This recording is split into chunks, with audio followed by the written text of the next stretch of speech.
Kisah Nabi Sulaiman. Nabi Sulaiman lahir di Palestina.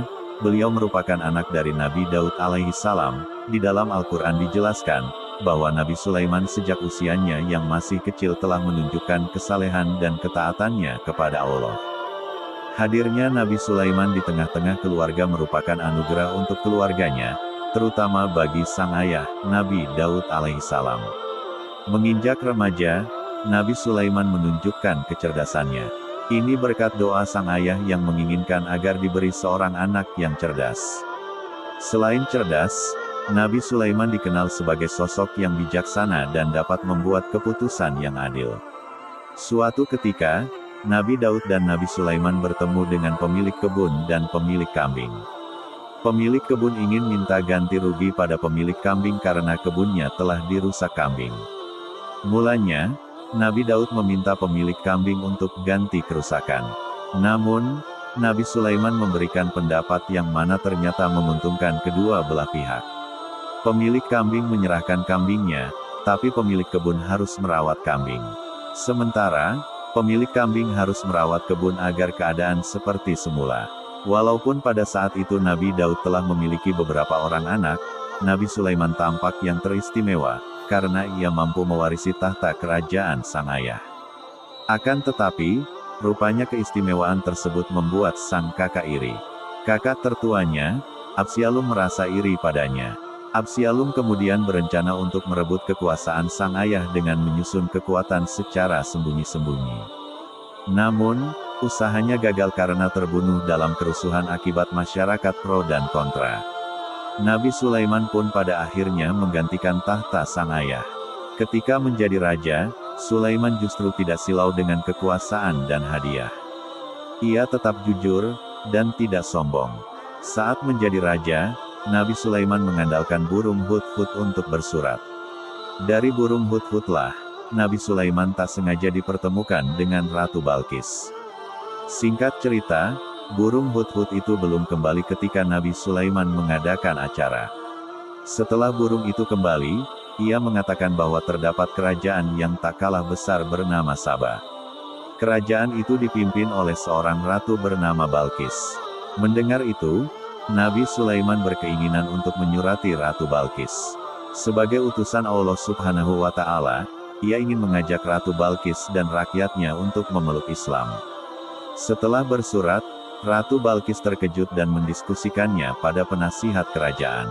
Ratu pun berpesan balik pada Sulaiman, seharusnya ia segan karena negeri yang dipimpin Ratu Balqis adalah negeri yang besar dan kuat. Ia lalu mengutus anak buahnya untuk mengirimkan hadiah berupa harta benda yang berlimpah untuk Nabi Sulaiman. Bersurat lagi dengan Ratu Balqis, balasan Nabi Sulaiman lebih mengejutkan Balqis. Apa yang Allah berikan kepadaku lebih baik daripada yang Allah berikan kepadamu. Tetapi kamu merasa bangga dengan hadiahmu. Kembalilah kepada mereka. Sungguh, kami pasti akan mendatangi mereka dengan bala tentara yang mereka tidak mampu melawannya, dan akan kami usir mereka dari negeri itu secara terhina dan mereka akan menjadi tawanan yang hina dina, kata Nabi Sulaiman. Ratu Balqis pun akhirnya berniat menyambangi istana sang Nabi. Nabi Sulaiman kemudian meminta golongan jin untuk membawa singgasana Ratu Balqis sebelum mereka datang menyerahkan diri. Dalam waktu sekejap, singgasana Ratu Balqis berada di istana Nabi Sulaiman. Begitu sampai istana, Ratu Balqis tak hanya dikejutkan dengan singgasananya yang sudah berada di dalam istana, tapi juga kemegahan istana Nabi Sulaiman. Saat diminta masuk ke dalam istana, Balqis bahkan menyingkapkan pakaiannya karena mengira sedang melewati kolam air.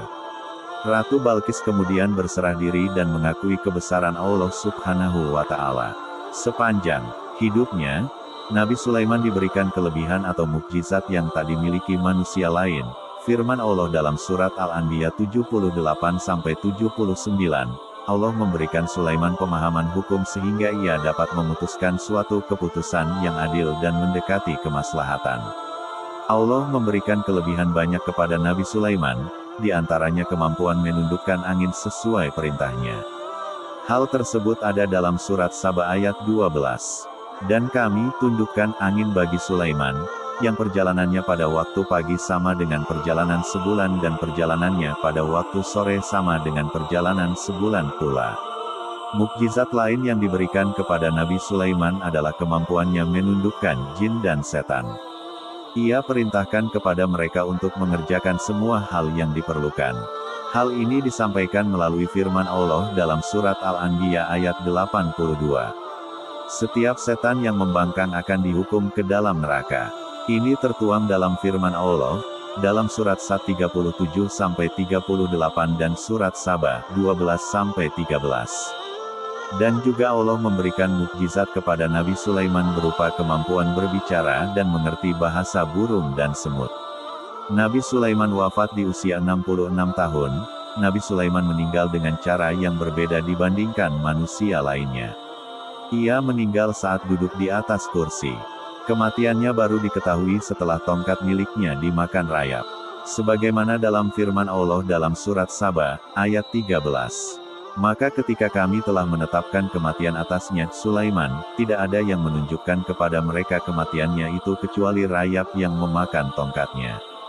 Maka ketika dia telah tersungkur, tahulah jin itu bahwa sekiranya mereka mengetahui yang gaib tentu mereka tidak tetap dalam siksa yang menghinakan. Dari kisah Nabi Sulaiman terdapat sejumlah pelajaran yang bisa dipetik, terutama pada karakter dan sikapnya semasa hidup. Nabi Sulaiman mampu bersikap bijaksana, adil, cerdas dan tidak pernah menyombongkan diri walaupun memiliki banyak keahlian.